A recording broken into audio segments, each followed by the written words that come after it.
बांध कफन सर पे अपने हम, देखो वीर जवान चले।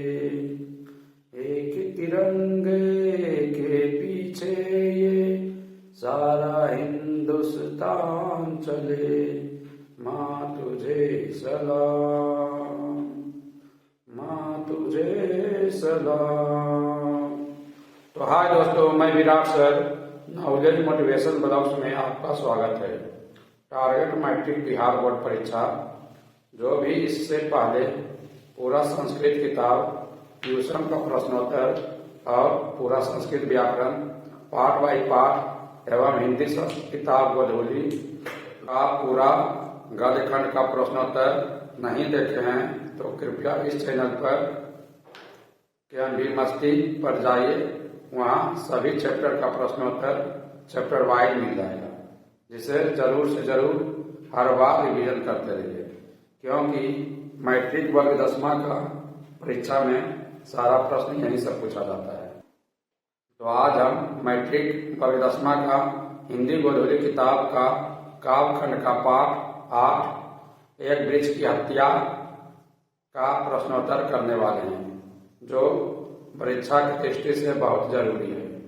तो समय ना गवाते हुए, क्योंकि वक्त कम है, जितना दम है उतना लगा दो।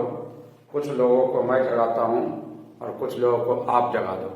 तो ये रहा आज का सारा प्रश्न, गोधूली का काव्यखंड का पाठ 8 एक वृक्ष की हत्या।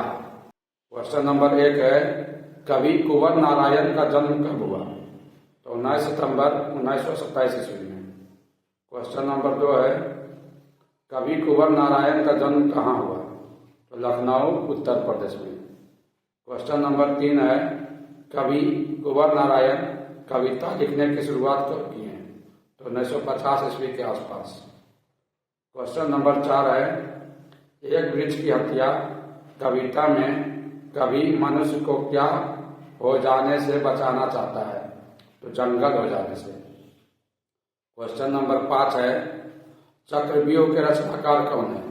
तो कुंवर नारायण। क्वेश्चन नंबर 6 है, दूर से कौन ललकारता है? तो वृक्ष चौकीदार। क्वेश्चन नंबर 7 है, कवि के अंदेशों में कौन था? तो एक जानी दुश्मन। क्वेश्चन नंबर 8 है, बचाना है मनुष्य को जंगल हो जाने से। इस कथन के माध्यम से कवि मनुष्य के संबंध में क्या सोचता है? मनुष्य, तो उत्तर हो जाएगा मनुष्य निरंतर अभ्यास होता जा रहा है। क्वेश्चन नंबर 9 है, कुंवर नारायण कैसे कवि है, यानी कैसा कवि है? तो संवेदनशील। क्वेश्चन नंबर 10 है, एक वृक्ष की हत्या के कवि कौन है? तो कुंवर नारायण। क्वेश्चन नंबर 11 है, एक वृक्ष की हत्या किस काव्य संग्रह से संकलित है? इन दिनों। क्वेश्चन नंबर 12 है, एक वृक्ष की हत्या पाठ में कवि किसकी रक्षा को कविता का केंद्र मानते हैं? तो वृक्ष की रक्षा। क्वेश्चन नंबर 13 है, बचाना है नदियों को क्या हो जाने से? तो नाला हो जाने से। क्वेश्चन नंबर 13 है, बचाना है नदियों को नाला हो जाने से।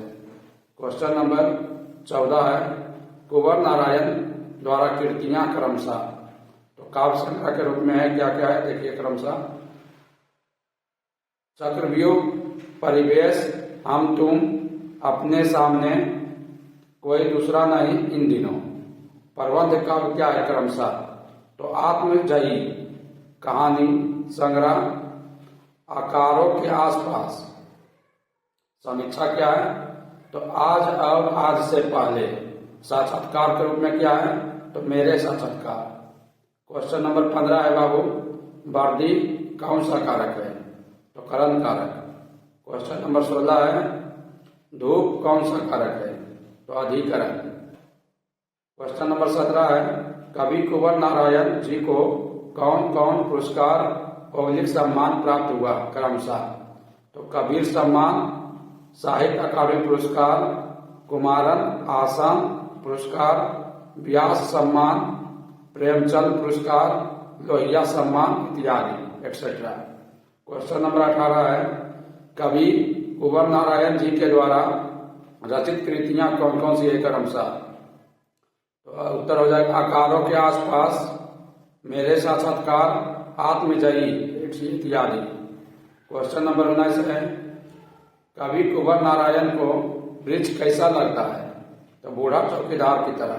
क्वेश्चन नंबर 20 है कवि अपने घर लौटने पर दरवाजे पर क्या नहीं देखा? तो बूढ़े चौकीदार वृक्ष को।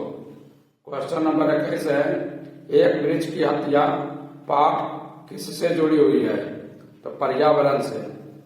क्वेश्चन नंबर 22 है एक वृक्ष की हत्या कविता में कवि शहर को किससे बचाने की बात करता है?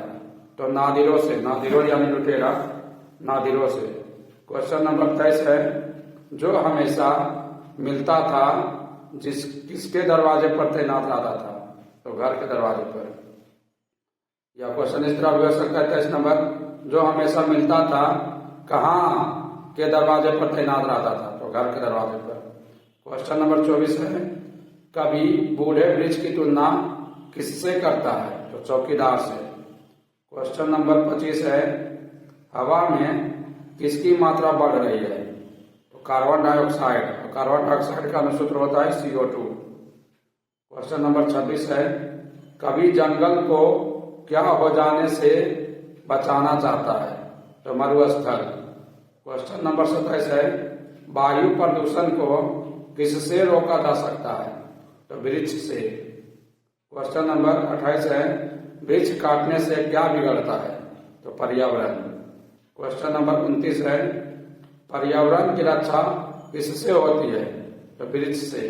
क्वेश्चन नंबर 30 है वृक्ष काटने से किसकी ह्रास होती है? तो पर्यावरण की। क्वेश्चन नंबर 31 है कवि के अनुसार चौकीदार कैसा वस्त्र पहनता है? तो महिला कुचैला। बूढ़ा वृक्ष था इसीलिए, पुराना था इसीलिए कहा गया महिला कुचैला। क्वेश्चन नंबर 31 फिर से कवि के अनुसार चौकीदार कैसा वस्त्र पहनता है? तो महिला कुचैला। क्वेश्चन नंबर 32 है कुंवर नारायण कैसा कवि है?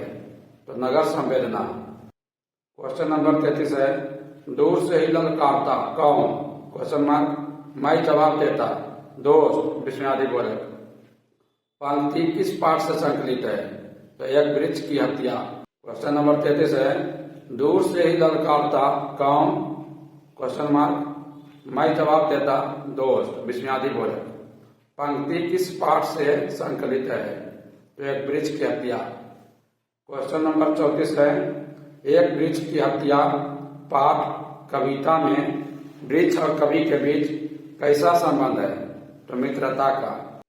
क्वेश्चन नंबर 35 है अक्षर शब्द का अर्थ क्या होता है? तो विपरीत परिस्थितियों में डटा रहने वाला। क्वेश्चन नंबर 36 है बलबूता शब्द का अर्थ क्या होता है? तो शक्ति समर्थ। क्वेश्चन नंबर 37 है अंदेशा शब्द का अर्थ क्या होता है? तो आशंका। क्वेश्चन नंबर 38 है नादिरों शब्द का अर्थ क्या होता है? तो नादिर शाह नामक ऐतिहासिक लुटेरे और आक्रमणकारी की तरह क्रूर व्यक्ति। क्वेश्चन नंबर 39 है कवि को बूढ़ा चौकीदार वृक्ष हमेशा कहाँ पर मिलता था? तो घर के दरवाजे पर। क्वेश्चन नंबर 40 है आत्मजयी विद्या की कैसी कृति है? तो प्रबंध काव्य है। क्वेश्चन नंबर 41 है इन दिनों नामक पुस्तक विद्या की कैसी कृति है? तो काव्य संग्रह। क्वेश्चन नंबर 42 है मेरे साक्षात्कार पुस्तक विद्या की कैसी कृति है? तो साक्षात्कार है यानी इंटरव्यू। एक मोटिवेशन है बच्चा जी तो इस प्रकार है जब जीत की चाहत जिंदगी के लिए जरूरत बन जाए तो सफलता निश्चित है। यानी जब आपका जरूरत जीत में बदल जाएगा तब समझ जाइएगा अपने आप में कि हमको सफलता आने वाली है। इसलिए कहा गया है जब जीत की चाहत जिंदगी के लिए जरूरत बन जाए तो सफलता निश्चित है। तो वेल दोस्तों मिलते हैं अगले वीडियो में अगले पार्ट के साथ। जब तक हमेशा हर हाल में कहीं भी किसी भी समय रिवीजन करते रहिए, क्योंकि कहा गया है जैसा रिवीजन होता है वैसा डिवीजन होता है। अर्थात जैसा रिवीजन किया जाता है वैसा रिवीजन लाया जाता है।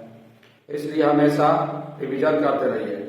एक बात और दोस्तों, जब तक परीक्षा खत्म ना हो जाए तब तक पढ़ाई करते रहिए, क्योंकि ये दुनिया मेहनत नहीं रिजल्ट देखती है। जब तक परीक्षा खत्म ना हो जाए तब तक पढ़ाई करते रहिए, क्योंकि ये दुनिया मेहनत नहीं रिजल्ट देखती है। ओके बाय दोस्तों।